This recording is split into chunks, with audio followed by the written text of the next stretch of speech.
के साथ रसोइया संयोजिका राजधानी में इकट्ठा हुई। अपनी मांगों से सरकार को अवगत कराने के लिए पदयात्रा निकाली, जिसे प्रशासन ने रोक दिया। मांगे पर पहल न होने पर एक बार फिर से जोरदार आंदोलन की चेतावनी दी गई है। राजधानी रांची में इकट्ठा हुई रसोइया संयोजिकाएं, एक बार फिर आंदोलन की राह पर चली संयोजिकाएं 15 सूत्री मांगों के साथ सड़क पर उतरी। मुख्यमंत्री आवास के लिए निकाली पदयात्रा। उम्मीद भी नहीं थी, जोश भी नया था, लेकिन प्रशासन उन्हें पहले ही रोक लिया। अब विधानसभा का घेराव का लिया गया है फैसला। राज्य भर के स्कूलों में बच्चों के लिए मिड डे मील तैयार करने वाली इन संयोजिकाओं की गलती क्या थी? सिर्फ इतनी कि उन्होंने अपने काम और मेहनत के हिसाब से पैसे मांग लिए थे। वो आज तक पुरानी सरकार में हुए अत्याचार को भूल नहीं पाई। उन्हीं सवालों और मांगों के साथ रसोइया बहनें सड़कों पर उतरी और सरकार से सवाल पूछना चाहा कि आखिर उनकी भूल क्या है, उन्होंने ऐसी कौन सी गलती कर दी है। लेकिन उन्हें एक बार फिर निराश होना पड़ा, उन्हें फिर से रोक दिया गया। आंदोलन करने का हम लोग का यही तात्पर्य है कि हम लोगों का मानदेय जो है, हम लोग की मांग को जब तक पूरा नहीं किया जाएगा तब तक हमारा 15 सूत्री मांग है वो हम पहले भी हम लोग दे चुके हैं। ये मुख्य मांगे हैं कि हम लोग जो रसोइया है हम लोग को न्यूनतम मजदूरी से जोड़ा जाए और न्यूनतम मजदूरी से जोड़ते हुए अस्थायीकरण किया जाए और बच्चे का जो शर्त रखा है कि जिसका बच्चा स्कूल में पढ़ेगा वही खाना पकाएगी, वही रसोइया और संयोजिका रहेगी। ये जो नियम रखा गया ये नियम को रद्द किया जाए, ये नियम को हटाया जाए। मुख्यमंत्री आवास के लिए पदयात्रा पर निकली रसोइया संघ से जुड़ी संयोजिकाओं को रोके जाने पर उन्होंने मानसून सत्र में विधानसभा का घेराव करने का ऐलान किया है। यहाँ पर जुटे थे इसलिए कि हम लोग बार बार सरकार को मांग दे रहे हैं, मांग पत्र दे रहे हैं, लेकिन हमारी मांग को अनसुनी की जा रही है।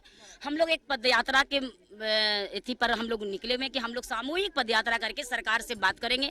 हमारे 5 प्रतिनिधियों को अगर वो बुलाएंगे तो हम लोग बात करके हमारी मांग को सरकार के पास में रखेंगे। हम अपना हेमंत सोरेन सरकार से बोलना चाहते हैं कि जो हमें बढ़ाने का जो प्रक्रिया जो हम लोग से वादा किए थे उसमें से मात्र 500 रुपया बढ़ाए हैं, उनमें से हम लोग खुश नहीं हैं। अभी जो हम लोग का ऑनलाइन लॉकडाउन हुआ उसमें हमारे बच्चे स्कूल छुट्टी हो गया, हमारे बच्चे को पढ़ाई का ज़रूरत था, उसमें हम लोग अभी हमारे बच्चे को मोबाइल देने नहीं सके, उसमें हमारे बच्चे पढ़ाई करने पाए। और हम लोग चाहते हैं कि हम रसोइया हैं, हमें भी न्यूनतम वेतन दिया जाए। हमें 400 रुपया हर रोज़ की मजदूर में जोड़ा जाए और हमें कम से कम हमारे स्कूल में हमें अस्थायीकरण किया जाए।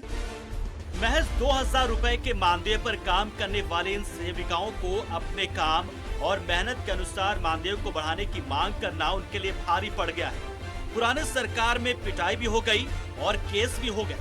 नए सीएम से मुलाकात की कोशिशें भी कारगर नहीं हुई। अब तो इंतजार उनके इस आंदोलन की खबर का सीएम तक पहुंचने का है, ताकि सीएम को ये तो पता चले कि रसोइया संघ की सेविकाओं को आखिर किस बात की सजा मिल रही है। न्यूज़ 11 भारत के लिए रांची से दीपक उरांव की रिपोर्ट।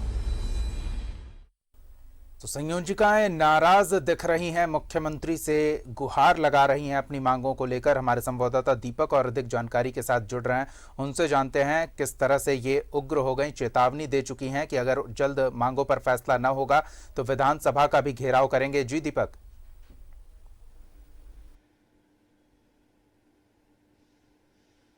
देखिए, 2 साल बाद राज्य भर की रसोइया संयोजिका एक बार फिर सड़क पर उतरकर अपनी मांग कर रहे हैं।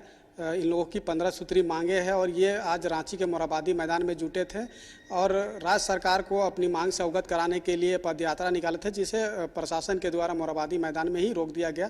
और उसके बाद ये लोग राज्य सरकार से गुहार लगा रहे हैं कि इनकी मांग पर सरकार पहल करे।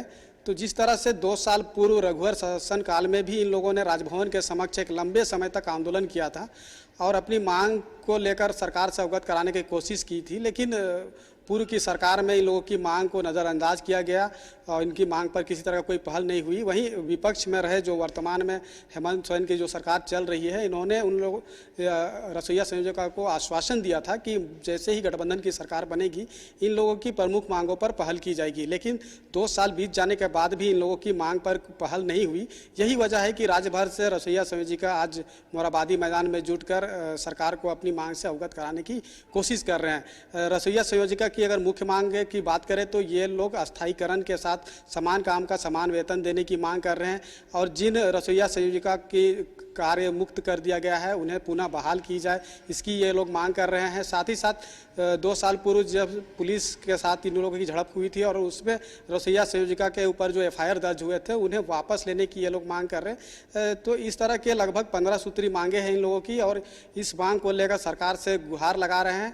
और वही सरकार से इन लोगों ने सरकार को कहा है कि अगर सरकार इनके मांग पर पहल नहीं करती है तो आगामी जो मानसून सत्र शुरू होने वाला है उस दौरान ये लोग विरोध करेंगे और सरकार को इनका विरोध का सामना करना पड़ेगा। तो कहीं ना कहीं जिस तरह से 2 साल पूर्व जिस तरह से ये लोग आंदोलन कर रहे थे, कहीं ना कहीं एक बार फिर इन लोगों का आंदोलन मूड बन रहा है आंदोलन करने का। तो कहीं ना कहीं ये लोग फिर एक बार आंदोलन के तैयारी में है।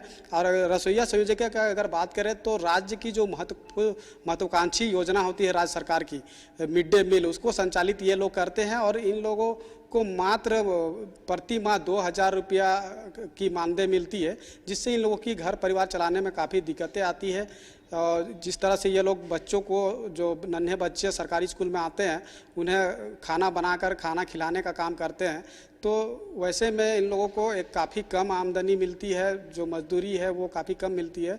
तो इन लोगों ने सरकार से मांग किया है कि कम से कम न्यूनतम मजदूरी जो डेली बेसिस पे होता है वो इन्हें दिया जाए। साथ ही साथ जो सरकारी स्कूल जो विलय हो गया है, मर्ज कर दिया गया है, उसमें जितने जो लोग काम करते थे रसोइया संयोजिका, उसे बाहर कर दिया गया है। तो उन लोगों को भी पुनः बहाल किया जाए। और जिस तरह से सरकार के तरफ से नोटिफिकेशन जारी हुआ था कि जो स्कूल में जिनके बच्चे पढ़ते हैं उन्हीं को रसोइया संयोजिका के पद पर रखा जाएगा और बच्चों को खाना खिलाने के लिए या खाना बनाने के लिए, तो इसका भी इन लोगों ने विरोध किया है कि जो रसोइया संयोजिका काम कर रही है उन्हें रखा जाए और उन्हें जो सम्मानजनक वेतन की जो देने की बात है वो उन्हें दिया जाए। तो कुल मिलाकर कहे तो इन लोग अपनी मांग को लेकर एक बार जिस तरह से सड़क पर उतर आए हैं, सरकार को भी पहल करनी होगी, इन लोगों की मांग पर विचार करनी होगी, नहीं तो ये लोग फिर दोबारा आंदोलन की रणनीति बना रहे हैं। और आने वाले समय में जिस तरह से मानसून सत्र होगा उस दौरान भी ये लोग आंदोलन करेंगे और पूर्व में जिस तरह से आंदोलन लगातार करते रहे हैं उसी तरह से एक बार फिर आंदोलन की मूड बना रहे हैं और आंदोलन करेंगे। जी, तो जानकारी के लिए तो विधानसभा घेराव की तैयारी कर रहे हैं रसोइया संयोजिका, अगर उनकी मांगों पर सरकार उससे पहले कोई सकारात्मक निर्णय नहीं लेती है तो।